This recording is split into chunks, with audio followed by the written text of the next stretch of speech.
నారా లోకేష్ గారు యువగలం పాదయాత్ర స్టార్ట్ చేసి అయితే నేటికి 2 సంవత్సరాలు పూర్తయింది. ఆ యువగలం పాదయాత్ర స్టార్ట్ చేస్తా అని చెప్పగానే చాలా విమర్శలు వచ్చాయి. నారా లోకేష్ అసలు యువగలం పాదయాత్ర పూర్తి చేయగలడా?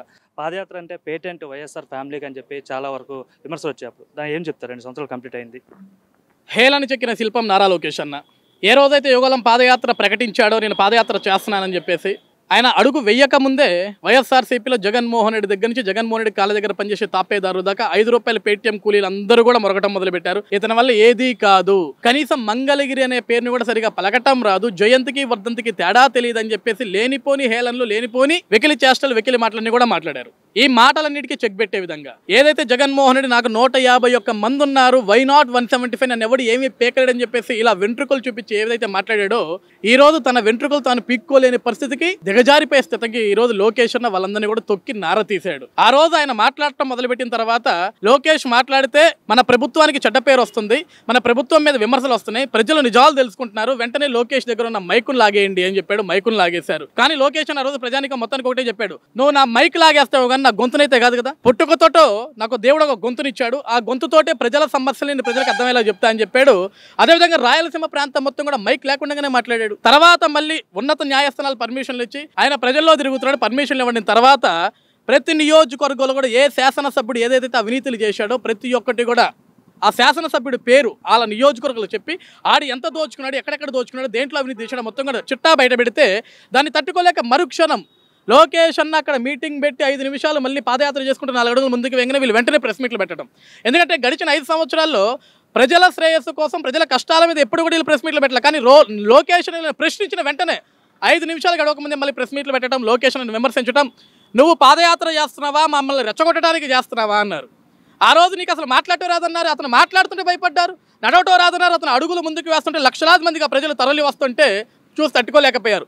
ప్రతిరోజు కూడా యువగలం క్యాంప్లో దగ్గర 2,000 నుంచి 3,000 మందికి సెల్ఫీ కార్యక్రమం పెట్టి కేవలం ఫోటోలతోటే కాకుండా వచ్చిన ప్రతి ఒక్కరు కూడా వాళ్ళ కష్టాలను వింటూ నేను మీకు అండగా ఉంటానాడు. ఆ రోజు పాదయాత్రలు ఎంతమంది అయితే ఒక నిరుద్యోగ యువతను కలిశారో, ఎవరైతే బాధించబడ్డ యువతలు ఉన్నారో అధికారంలోకి వచ్చిన 3 నెలల్లో వాళ్ళందరినీ నేరుగా కలిశాడు, ఇంటికి పిలిపించుకున్నాడు, వాళ్ళ కష్టాలు తీర్చాడు, వాళ్ళందరికీ న్యాయం చేశాడు.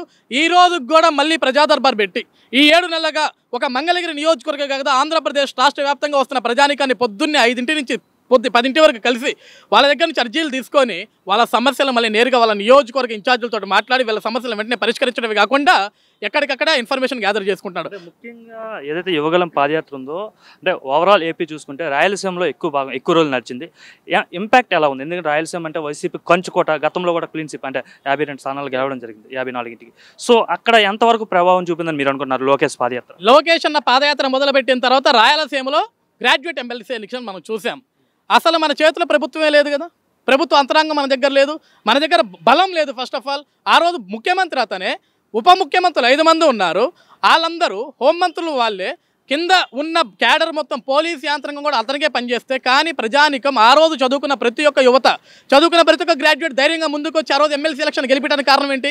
లోకేష్ అన్న వేసిన అడుగు యువగలం పాదయాత్ర. ఎందుకంటే ఆయన పాదయాత్రలు ఇచ్చిన ప్రతి ఒక్క హామీ యువత వినడం జరిగింది. అందుకే బెంగళూరు కానీ, హైదరాబాద్ కానీ, చెన్నై కానీ ఎక్కడెక్కడైతే ఉద్యోగాలు చేస్తున్నారో వాళ్ళందరూ సొంత ఖర్చులు పెట్టుకొని వచ్చి ఆ రోజు రాయలసీమ, ఉత్తరాంధ్ర, అదేవిధంగా 3 ఎమ్మెల్సీ స్థానాలు మొత్తం కూడా గెలిచిన దానికి కారణం అంటే దానికి యువగలం పాదయాత్రే మూల కారణం. ఏ రాయలసీమలో అయితే ఈ రాయలసీమ గడ్డ నాదిన విర్రవీగడ జగన్మోహన్ రెడ్డి పులివెందుల తప్ప ఇంకెక్కడ గెలిచాడు? అక్కడ పులివెందుల తప్ప ఇంకెక్కడ గెలిచాడా రాయలసీమలో? అతను ఎక్కడెక్కడైతే అనుకున్నా మొత్తం క్లీన్ స్వీప్ అయిపోయింది, అక్కడ కూడా ఓడిపోవడం జరిగింది. చివరికి జగన్మోహన్ రెడ్డి పైశాచికత్వానికి తన సొంత జన్మనిచ్చిన తల్లి ఓటేయటానికి రాలా.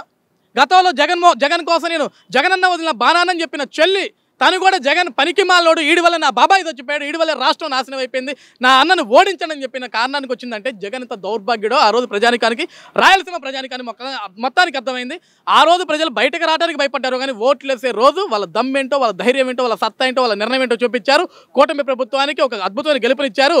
ఈరోజు ప్రతిపక్ష స్థానం ఇవ్వండిరా, మీకు దండం పెడతా, ఇస్తేనే అసెంబ్లీలోకి వస్తారు అడుక్కునే స్థాయికి అంత దౌర్భాగ్య పరిస్థితి జగన్ దిగజార్చారు ఈ ప్రజలు. మరోవైపు ఏదైతే దావోస్ పర్యటన జరిగిందో ఆ పర్యటన కోసం మాజీ మంత్రి రోజా మాట్లాడుతూ దావోస్కి ప్రభుత్వం అంటే దారి ఖర్చులు ఖర్చు పెట్టినంత కూడా ఎంఓఏలు జరగలేదని చెప్పి రోజా అంటున్నారు. ఈరోజు బూతు మాటలు, నన్ను రేప్ చేసే దమ్మెవడికన్నా ఉందా, ఇలాంటి పనికిమ్మాల చెత్త మాటలు మాట్లాడే వ్యక్తి రోజా. ఆ రోజు పాదయాత్ర లోకేష్ రోజాకు కూడా ఒక మాట చెప్పాడు, లోకేష్ నీకు చీరా గాజులు పంపిస్తా అని.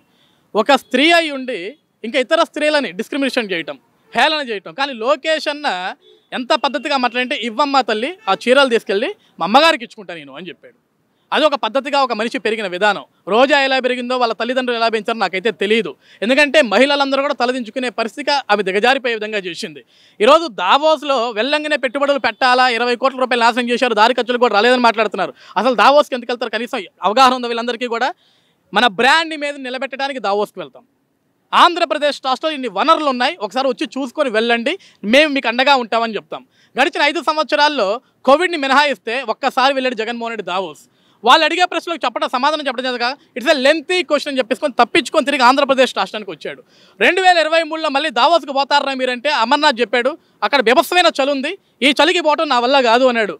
అదే చలిలో ఈరోజు చంద్రబాబు నాయుడు గారు కానీ, లోకేష్ గారు కానీ, టీజీ భరత్ గారు కానీ, ఈరోజు ప్రభుత్వ పరంగా వెళ్ళిన యంత్రాంగం కానీ మొత్తం తిరిగారు కదా. అందరితోటి అక్కడ ఉన్న అధిపతులతోటి, అందరితోటి, ఇండస్ట్రియలిస్టులతోటి, ఏదైతే పెట్టుబడిదారులు ఉన్నారో వాళ్ళందరితో మాట్లాడారు కదా. మళ్ళీ 3వసారి చంద్రబాబు నాయుడు గారు బిల్ గేట్స్ గారిని కలిశారు కదా. ఏ రోజున జగన్మోహన్ రెడ్డి బిల్ గేట్స్ గెలిచాడా? ఇతర ఇన్వెస్టర్స్ గెలిచారా? ఆంధ్రప్రదేశ్ రాష్ట్రంలో ఈడికి పెట్టే షెల్ కంపెనీలు ఎవడైతే ఉన్నారో వాడిని దావోస్ పోయి గెలుస్తాడు. వాడిని గెలవటం దావోస్ పోవాలా? ఇక్కడ గెలవచ్చు కదా. అదేదో ఏదైతే దావోస్లో పెట్టుబడుల సదస్సు పెట్టాడో దాని రిజల్ట్ కేవలం 2 నెలల్లో చూస్తాం. ఆ వచ్చిన తర్వాత ఈ రోజా ఏం మాట్లాడుద్దో. ఎందుకంటే రోజా ఆల్రెడీ చినిగిపోయిన పేపర్. ఆవిడకి ఆ పార్టీలో గుర్తింపు లేదు. ఆవిడకి గుర్తింపు లేదు కాబట్టి ఈరోజు ఒక శ్యామలను ఒక ఆవిని పట్టుకొచ్చి అక్కడ పెట్టారు. శ్యామల ఎక్కడ ఎవడ ప్లేస్ కొట్టేసిద్దా అని చెప్పేసి మళ్ళీ రోజా బయటకు వస్తుంది తప్ప అంతమించి ఆవిడ పీకేది కూడా ఏమి లేదు. చంద్రబాబు నాయుడు గారి విజన్ కోసం రోజా మాట్లాడుతూ చంద్రబాబు విజన విస్తరాకుల కట్ట అని కూడా అంటున్నారు. విజన్ అంటే తెలుసా ఆవిడకి? విజన్ అంటే ఆవిడకి అసలు తెలుసా? విజన్ స్పెల్లింగ్ తెలుసా ఆవిడకి? ఈరోజు విజన్ అంటే ఏంటో రోజా కూతుర్ని అడగమని చెప్తుంది, రోజా కొడుకుని అడగమని చెప్తారు. ఎందుకంటే చదువుకున్న పిల్లలే కదా, చదివించింది కదా ఆవిడ కూడా. ఈరోజు ఏ విజన్ గురించి అయితే వాళ్ళు తక్కువ చేసి మాట్లాడుతున్నారో, భారతదేశంలో ఉన్న ప్రతి ఒక్క రాజకీయ పార్టీ, రాజకీయ నేత, ముఖ్యమంత్రులు చేసిన దగ్గర నుంచి ఉప ముఖ్యమంత్రులుగా చేసిన వ్యక్తుల వరకు ప్రతి ఒక్కరు కూడా చంద్రబాబు నాయుడు గారి విజన్ గురించి మాట్లాడి గుర్తొచ్చేది హైదరాబాద్, సైబర్ సిటీ, హైటెక్ సిటీ. ఈ రోజు కూడా మాట్లాడుతున్నారు. ఒకప్పుడు కేసీఆర్ హేళన చేశాడు, కేటీఆర్ హేళన చేశాడు. ఈరోజు అదే కేటీఆర్ మళ్ళీ కితాబ్ ఇస్తారు చంద్రబాబు నాయుడు గారికి. ఈరోజు రేవంత్ రెడ్డి కితాబ్ ఇస్తాడు చంద్రబాబు నాయుడు గారికి. ఈరోజు మహారాష్ట్ర సీఎం దేవేంద్ర ఫడ్నవీస్ గారు కితాబ్ ఇస్తారు చంద్రబాబు నాయుడు గారికి. తమిళనాడు సీఎం స్టాలిన్ కితాబ్ ఇస్తాడు చంద్రబాబు నాయుడు గారికి. ఈరోజు మమతా బెనర్జీ దగ్గర నుంచి రాహుల్ గాంధీ వరకు, సోనియా గాంధీ దగ్గర నుంచి ఈరోజు ప్రపంచంలో ఉన్న ప్రతి ఒక్క ఏదైతే రాజకీయ పార్టీ నాయకులు ఉన్నారో ఆయన విజన్ గురించే మాట్లాడతారు. What Chandrababu thinks today the nation does tomorrow అన్నట్లుగా చంద్రబాబు నాయుడు విజన్ ఉంటుంది. 2047 విజన్ కూడా అదే విధంగా ఉంటుంది. ఇటువంటి పనికిమాల చెత్త ఎవరు మాట్లాడుకున్నా సరే దాని గురించి పట్టించుకునే పరిస్థితుల్లో ప్రజలు లేరు. వాళ్ళ గురించి ఎంత తక్కువ మాట్లాడుకుంటే అంత మంచిది. మరోవైపు రాజ్యసభ సభ్యుడు, అలానే వైసీపీ సీనియర్ నాయకులు, పార్టీ ఆవిర్భావం నుండి మొదటి నుండి ఉన్న వ్యక్తి విజయసాయిరెడ్డి. ఈరోజు విజయసాయిరెడ్డి ఆ పార్టీకి రాజీనామా చేశారు. అట్లానే రాజ్యసభ సభ్యత్వానికి కూడా రాజీనామా చేసిన పరిస్థితి. ఎట్లా చూడొచ్చు? ఎటుపోతుంది వైసీపీ పార్టీ అంటే? అసలు వైసీపీ పార్టీ లేదు భయ్యా ఇంకా. ఎందుకంటే జగన్మోహన్ రెడ్డి తోటి సత్సంబంధాలు 3 తరాల నుంచి ఉన్నాయి విజయసాయిరెడ్డికి. రాజారెడ్డి దగ్గర నుంచి పనిచేసిన వ్యక్తి విజయసాయిరెడ్డి. జగన్మోహన్ రెడ్డి అవినీతిలో ఉన్నాడు, జగన్మోహన్ రెడ్డి అక్రమ రాజకీయాల్లో ఉన్నాడు, హత్యా రాజకీయాల్లో అన్నింటిలో ఉన్నాడు. ఈరోజు అదే విజయసాయిరెడ్డి నేను రాజకీయాలకు దూరంగా ఉంటున్నాను, జగన్ లండన్లో ఉన్నాడు కాబట్టి అతను ఇక్కడికి వచ్చి చెప్పండి నేను వ్యవసాయం చేసుకుంటున్నాను అని చెప్పేసి ఎప్పుడైతే విజయసాయిరెడ్డి ఈ రోజు రాజీనామా చేశాడు, 11 స్థానాలు పడిపోయిన రోజు వైఎస్ఆర్సీపీ పార్టీ పని అయిపోయింది. ఇక నేను ఎగ్జాంపుల్గా విజయసాయిరెడ్డి చెప్పేశాడు వైసీపీకి సినిమా లేదురా, అందరూ తట్టాబుట్ట చదువుకుంటే నా దాన్ని నేను పోతున్నా అని చెప్పాడు.